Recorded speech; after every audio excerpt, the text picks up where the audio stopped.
How to create custom emojis or stickers in Discord. Now technically you cannot create emojis or stickers in Discord, however you can upload them. You can download PNG files from websites or Google. After that you can upload those on your Discord server to use it as emojis or stickers. Go to your server and click on your server name on the top and select the option Server Settings. Inside under the section Appearance, you will see two options, Emojis or Stickers. Here you will see the option Upload Emoji. There are also file type mentioned. You can upload JPEG, PNG and many more. Select Upload Emoji and select your picture. And the same thing you can do for stickers. Click on the stickers option from the left side.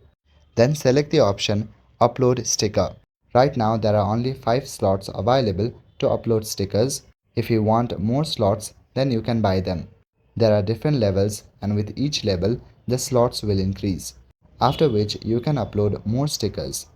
But till now there are no limits on emojis, so you can upload as much as you like. That's all for today. Thank you.